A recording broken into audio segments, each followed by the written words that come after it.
안녕하세요. 올해 10월에 결혼식을 앞두고 있는 29살 여자입니다. 결혼을 약속한 남자친구와는 대학 졸업을 앞둔 시점에 취직 준비를 하면서 알게 되었어요. 지금도 좋은 일자리 구하기 힘들다고 연일 뉴스에서 떠들지만 5년 전에도 좋은 직장 들어가는 건 하늘의 별 따기나 마찬가지였습니다. 대학만 가면 다 끝날 줄 알았는데 취직 준비하는 게 대입 시험 때보다 더 힘들더라고요.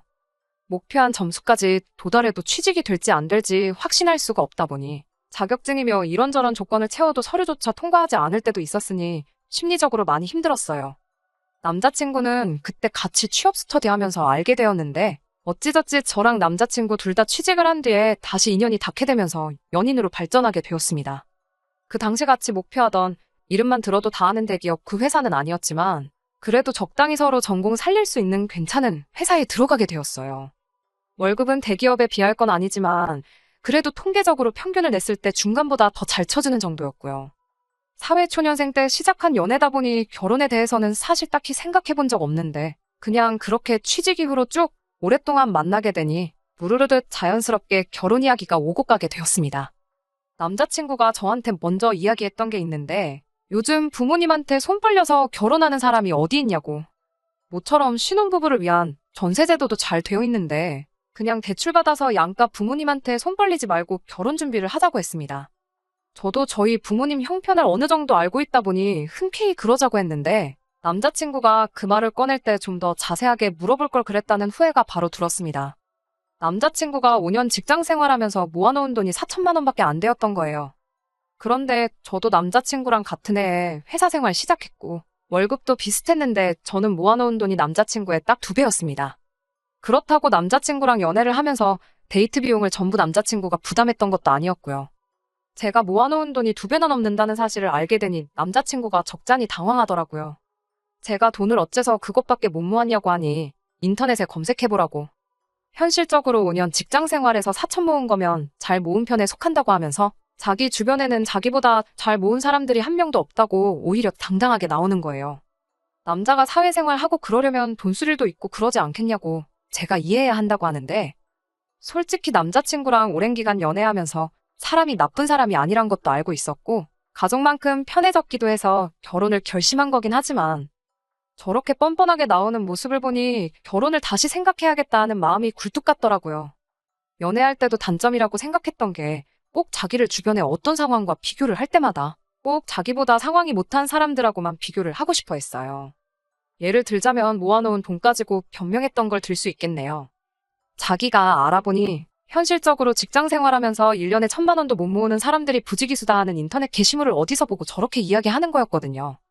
그런데 조금만 더 검색해보면 직장 생활 5년 차에 1억을 모았네, 1억 5천을 모았네 하는 글들도 심심찮게 찾아볼 수 있었어요. 애초에 1억이나 모았을 거라곤 기대도 안 했지만 적어도 저랑 비슷하게는 모았을 거라 생각했는데 제 반밖에 안 되었으니 낭패였지요. 남자친구도 분위기 파악 정도는 할 줄 아는 사람이었으니 제가 심기가 불편하고 상황이 좀 안 좋게 돌아가는 걸 눈치챘나 봐요. 한동안 제 눈치를 그렇게 보면서 있었는데 며칠 지나지 않아서 목소리에 잔뜩 힘이 들어가서는 자기 부모님께서 자기 결혼할 때를 위해 모아둔 돈이 있으시다며 1억을 보태주시기로 했다 자랑처럼 이야기하더라고요.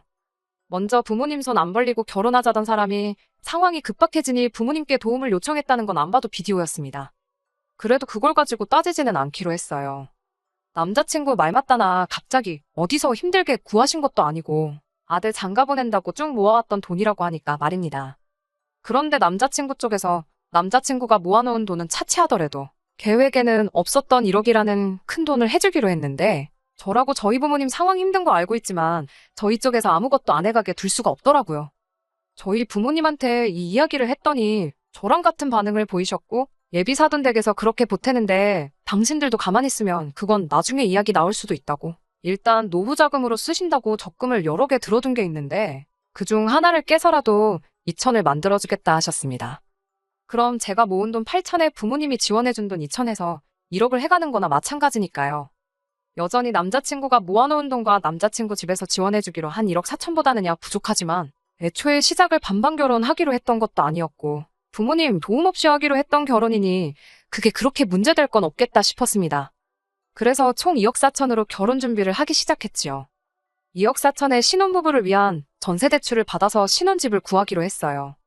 혹시 모를 주택청약 당첨의 기대 때문에 조금이라도 목돈을 만들어두고 싶었고, 그래서 욕심내지 않고 집도 딱 신혼 때 몇 년 살기 괜찮은 정도로만 구하고, 혼수랑 결혼식 비용도 최대한 아껴보기로 결정을 했습니다. 혼수 같은 경우에는 나중에 저희가 전세 말고 자가로 집을 구하면 그때 가서 할부를 하든 뭐를 하던 간에 좋은 걸로 하면 되겠다는 생각이었거든요. 그렇게 하나둘씩 착착 결혼 준비 해나가고 있던 상황이었는데, 지난주에 데이트하고 있는데 남자친구가 말도 안 되는 헛소리를 하더라고요. 자기 부모님이 1억이라는 큰 돈을 보태주지 않느냐. 그러니까 앞으로 자기 부모님한테 알아서 잘해야 한다. 뭐 이런 식으로 말을 꺼내는 거예요. 다른 건 없고 한 달에 한 번 정도는 시어머니랑 같이 백화점이나 아울렛 같은데 쇼핑 좀 다녔으면 한다는 겁니다. 자기가 외동아들인데 어머니가 이따금씩 딸이 있었으면 좋겠다고 하셨다고. 이참에 제가 딸 같은 며느리 역할 좀 톡톡히 해주면 좋겠다고 하더라고요.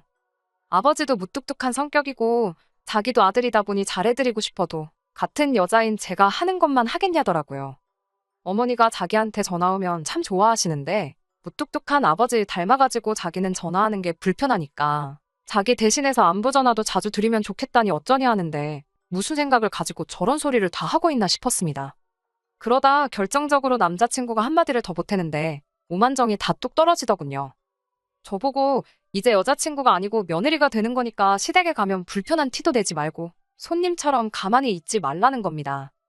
왜 저런 이야기를 하나 했더니 결혼 허락 받으면서 예비 시댁에 들렀던 날 일에 대해서 말을 꺼내더라고요. 그래도 처음 인사드리러 간다고 해서 샤인머스켓 한 상자 사들고 인사드리러 갔었어요.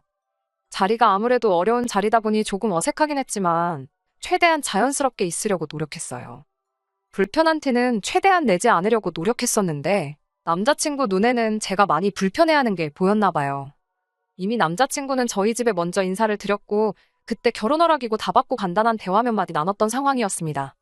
적어도 남자친구가 저희 부모님께 인사드리러 왔을 때 물어보는 말에 로봇처럼 대답만 하고 뻣뻣하게 얼어붙어 있던 거 생각해보면 제가 그렇게 불편해했다고는 생각하지는 않았는데 사람마다 느끼는 게 다르니까 뭐 할 말은 없어요.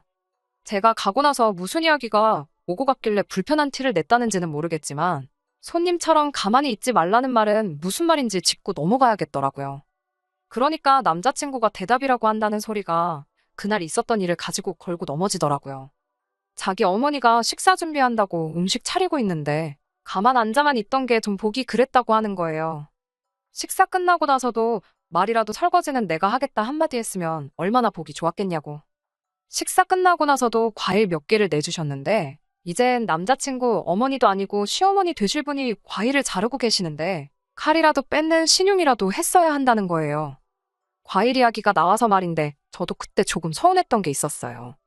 제가 샤인머스켓이며 이런저런 수입 과일들 여러 개를 사갔는데 솔직히 샤인머스켓 그거 예전만큼 비싸고 없어서 못 먹는 과일도 아닌데 제가 사간 과일들은 그대로 두고 어디 냉장고에 몇 달은 처박아 두신 건가 싶은 말라 비틀어진 사과 몇 개 썰어주신 게 전부였어요.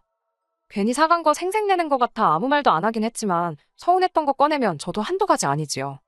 당장 남자친구가 저희 집에 인사하러 왔을 때 빈손으로 왔던 거 하며 그런데 되려 지난 이야기 끄집어내가며 그땐 그랬고 저땐 저랬지 하며 앞으로 잘하라는 소리가 뭔가 싶더라고요.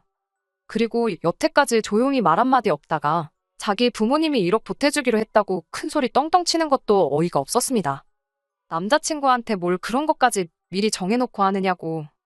결혼하면 며느리돌이 알아서 할 텐데 그렇게 대놓고 대리효도 강요하는 거? 솔직히 말해서 좀 꼴불견이라고 솔직하게 제 생각을 말했습니다. 그리고 당신은 얼마나 우리 집에 사위돌이 잘하려고 그런 부탁을 하느냐고 따졌더니 남자친구는 오만상을 찌푸리며 내가 왜?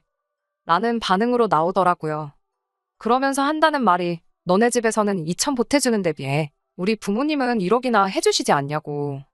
그러니까 도리를 해야 되는 건 내가 아니고 너라고 하면서 딱 잘라서 말을 하더라고요. 여태 너 하는 꼴 보니 우리 부모님한테 그렇게 감사해야 하는 것 같지도 않아서 꺼낸 말이라며 결혼하면 알아서 잘하겠다고 회피하지 말고 노력하는 모습을 보이라네요. 결국 남자친구와는 그날 더 말이 통하지 않아서 그렇게 결론도 내지 못한 채 집에 돌아왔습니다. 원래는 퇴근하면 평일에도 가끔씩 만나서 결혼 준비한다고 만나 사소한 이야기 나누고 겸사겸사 데이트도 하고 돌아왔는데 오늘까지도 그냥 일 핑계 대면서 자리를 피하고 있어요. 결혼 이야기 오고 간지 얼마나 됐다고. 차라리 사소한 걸로 자존심 싸움하는 거였다면 차라리 제가 아무 말도 안 했겠는데 시작부터 이런 역대급 대리요도 이야기를 꺼낼 줄은 몰랐습니다. 막말로 말이 남자친구 부모님이 1억을 해준다는 거지. 엄밀히 따지고 보면 저희 집보다 4천만 원 더 해오는 거거든요. 그걸 바꿔서 말하면 애초에 양가 부모님 지원 없었으면 남자친구가 저보다 4천만 원 덜 해오는 상황이었고요. 지금도 이러는데 만약에 저희 부모님이 2천만 원도 안 해주신다 했으면 얼마나 그걸 가지고 큰 소리를 떵떵 쳤을지 싶어요. 4천 차이에 이 정도인데 그게 6천만 원이었으면 조선시대 때 마냥 시부모님 상 차려드리고 저는 뭐 부엌 구석에 상 펴놓고 혼자 찬밥을 먹으라고 하고도 남았겠다 하는 생각도 들고요. 솔직히 결혼이고 뭐고 그냥 다 때려치고 싶은 심정입니다. 안녕하세요. 돈 얼마 더 해온다고 역대급 대리요도 강요하는 남자친구 때문에 사연을 보냈던 쓰니입니다. 댓글로 조언 남겨주신 분들께도 너무 감사드립니다. 남자친구와는 사연 올린 이후로 2주 동안 바쁘다는 이유로 안 만났어요. 주말에는 친구들하고 예전에 정해놓은 선약이 있다고 핑계대고 자리를 피했고요. 평소 같으면 회사 나가는 평일이라 할지라도 일주일에 2-번 정도는 남자친구랑 데이트를 하고 집에 들어오던 저였으니 칼퇴하고 와서는 집에서 한숨만 땅이 꺼져라 쉬고 있는 저를 보고 저희 어머니께서 뭔가 낌새를 눈치채셨던 것 같아요. 무슨 일이 있었는지 물어보시길래 남자친구와 있던 일을 다 이야기해줬더니 어머니가 대수롭지 않은 듯 그게 뭔 고민이냐고 하면서 언제 날 잡아서 남자친구나 한번 다시 집에 데려오라고 하시더라고요. 저는 파혼을 해야 하나 말아야 하나 고민하고 있었는데 별일 아니라고 하시면서 집에 데리고 오라 하시니 솔직히 이해가 되지 않았습니다. 어머니도 옛날 분이시니 남자친구가 틀린 소리 하는 게 아니라고 생각하시나? 하는 생각까지 들었어요. 그 주말이 돼가지고 남자친구 보고 저희 부모님이 한번 보자시니 오라고 했어요. 2주 동안 제가 만나는 거 피하는 게 티가 날 정도로 행동했으면 어느 정도 눈치를 챘으면 좋으련만 자기가 불리한 상황에서는 그렇게 눈치가 빠르더니 아직도 기고만장해 있던 남자친구는 장인 장모님이 사위를 벌써부터 오라가라 하신다고 짜증 섞인 말투로 농담을 다 하더라고요.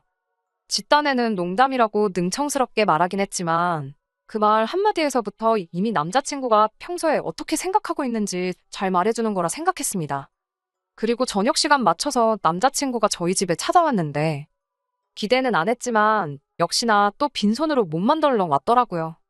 제가 그걸 가지고 뭐라 한마디 했더니 저보고 괜찮겠냐고 자기가 뭐 사왔으면 또 벌써 2만 원만큼 결혼 비용에서 차이가 나지 않겠냐고 이죽거리는데 솔직히 한 대 걷어차주고 싶더라고요. 아무튼 그렇게 저희 집에서 부모님과 남자친구 저 이렇게 넷이서 식사를 했습니다. 식사 끝나고 나서 어머니가 남자친구한테 할 이야기가 있으니 이쪽으로 와보라고 하시더라고요. 남자친구가 자리에 앉자마자 어머니가 통장 몇 개를 꺼내시는데 그 통장들은 부모님이 노후자금 하신다고 적금 여러 개 쪼개서 들고 있는 통장이었어요. 아직 만기가 한참 남은 것도 있고 그런데 대충 그 통장에 있는 돈만 합쳐보면 1억 3천 정도 되는 금액이 들어있었습니다. 그리고 어머니는 남자친구한테 이 돈을 결혼자금으로 주시겠다 하더라고요. 남자친구도 솔깃했을 거예요. 그 돈이면 신혼집 전세는 대출 따로 받을 필요 없이 구할 수 있었거든요. 아무리 이자가 싸도 아예 안 내는 것보다 쌀 수는 없잖아요. 어머니께선 그 통장을 모아들고는 남자친구한테 건네는 신용을 하면서 한마디 하시더라고요. 그럼 우리 집에서는 도합 1억 5천을 해주는 건데 앞으로 어떤 사위가 될 건가 한번 말해보라고 말이지요. 남자친구는 통장을 받아들이려고 뻗은 손을 공중에 멈춰서는 잔뜩 당황해서 시간이 정지한 것처럼 그대로 얼어붙어 있었습니다. 당황해서 한마디도 잊지 못하고 있던 남자친구를 두고 저희 부모님이 말씀하시기를 자네가 내 딸한테 무슨 이야기를 했는지 다 들었다고. 그런데 이제는 우리 집에서 돈을 더 해주는 상황이 되었으니 이제는 상황이 반대가 된 게 아니냐며 똑같이 해야 되는 거 아니겠냐 하더라고요. 저희 아버지가 토요일이 되면 새벽바람부터 등산을 가고 일요일에는 조기축구회에 나가세요. 그런데 등산이며 축구며 혼자 다니시니 적적하신 것 같아 보인다고. 남자친구 보고 앞으로 주말에는 등산이든 축구든 하나 골라서 장인하고 같이 다닐 수 있도록 하라고 하시더라고요. 원래도 회사에서 가끔씩 회식 대신에 주말에 등산을 가자고 불러내는 문화가 있다고 했는데 그때마다 등산이라면 아주 질색팔색을 하던 남자친구였거든요. 그런데 대뜸 이제는 등산을 빼도 박도 못하게 매번 가야 한다니. 그리고 부장님보다 더 멀게 느껴지는 예비장인과 한계라니 남자친구한테는 악몽과도 같았을 겁니다. 어머니는 이어서 말하시길 우리 집도 딸 한 명밖에 없어서 아들 있는 집 보면 부러웠는데 당신이 또 한깔끔 하는 성격이라 한 달에 한 번은 기분 전환으로 집안 가구 배치도 바꿔보고 대청소하면서 베란다 샤시 같은 것도 다 뜯어내서 물청소 싹 하고 싶었는데 아들이 없어서 그렇게 못하셨다고. 그러니까 앞으로 한 달에 한 번은 또 저희 집에 와서 대청소하는 걸 도우라고 하는 겁니다. 사위한테 처가에 와서 설거지를 시키겠냐, 밥빨래를 시키겠냐고. 그냥 힘쓰는 일 생기면 와서 그때그때 도와주면 좋겠다고 하시는데 남자친구가 저한테 말한 며느리돌이라고 쓰고 식모살이라고 읽는 그것들을 그대로 똑같이 남자친구한테 해내라고 말하시는 거였지요. 남자친구는 어디서 꿀이라도 훔쳐먹고 온 건지 아직도 파른 통장 받아들으려고 뻗은 그대로 얼어붙어서는 아무 말도 못하고 쩔쩔매고 있더라고요. 그 꼴을 보는데 어찌나 속이 후련하던지. 그날 저녁에 남자친구한테 연락이 왔습니다. 그냥 우리 처음에 하기로 했던 대로 양가 부모님 지원 받지 말고 우리끼리 힘으로 하면 어떠겠냐고 말이지요. 저희 부모님이 더 해주시기로 한돈에 제 돈을 합치면 남자친구 쪽에서 해오는 돈하고 9천만 원 차이가 나잖아요. 그런데 저렇게 나오는 거 보니까 아마 시댁에서 비슷하게라도 그 돈을 맞춰서 반반 결혼을 시킬 여력도 안 되는 것 같더라고요. 그러니까 이제 한다는 소리가 아예 부모님 돈은 없던 걸로 하자는 거지요. 그 말을 들으니까 이 사람이 한심한 것도 있지만 여태까지 파혼하자고 말도 꺼내지 못해 전전긍긍하던 제가 다 한심해지더라니까요. 그냥 결혼은 없던 일로 하자, 파혼하자는 말이 턱끝까지 차올랐는데 한숨 돌리고서 참아냈습니다. 그리고 남자친구한테 그럼 부모님이 해주기로 한 돈은 있고 우리가 모은 돈만 가지고 결혼하자고 했습니다. 남자친구 목소리가 밝아지는 게 전화기 너머로도 느껴지더라고요. 안도의 한숨을 내쉬는 소리가 들리자마자 제가 한마디 더 했어요. 그러면 이제 내가 무려 4천만 원 더 가지고 오는 거니까 나한테 남편돌이 얼마나 잘할 거냐고요. 나도 쇼핑 좋아한다고 한 달에 한 번은 백화점 데려가서 좋은 거 사달라고 했지요. 꼭 명품일 필요 없다고 그냥 그때그때 갖고 싶은 거 말할 테니 그거 사주면 된다고 했습니다. 그리고 일 마치고 퇴근하고 집에 들어오면 피곤한 티 내지 말고 집안일부터 하라고 했어요. 요리는 할 줄 모를 테니까 식사 준비 정도는 내가 도와주겠다고. 대신 설거지 같은 뒷정리는 당신이 다 하고 식사 끝나고는 과일들 껍질 전부 직접 깎아서 바치라고 했지요. 요리는 못해도 과일 껍질 정도는 벗길 수 있잖아요. 제 말이 끝나기 무섭게 남자친구가 갑자기 왜 그러냐며 쩔쩔매기 시작하더라고요. 지가 분리할 때만큼은 눈치가 그렇게 빠르더니 이번에도 역시나 눈치를 챈 것 같더라고요. 그래서 남자친구한테 기억 안 나냐고 했어요. 당신 부모님이 이렇게 해주기로 했으니까 나한테 며느리 돌이라고 포장해서 강요했던 대리효도 목록을 나한테 적용시켜서 똑같이 말한 건데 뭐가 문제가 있냐고요. 당장 양가에서 부모님들이 지원해주기로 했던 돈 합쳤을 때 차이나는 4천만 원하고 내가 모은 돈과 당신이 모은 돈에서 차이나는 4천만 원하고 뭐가 다르냐고 했지요. 남자친구가 먼저 저에게 했고 저희 어머니가 남자친구한테 되갚아줬던 것처럼 저도 똑같이 눈에는 눈, 이에는 이로 한 방 먹여줬습니다. 남자친구가 다시 저희 집까지 찾아온다고 진심으로 사과할 테니 한 번만 용서해달라고 하는데 제가 고작 남자친구한테 사과 한마디 받자고 이렇게 쏟아낸 건 아니었지요.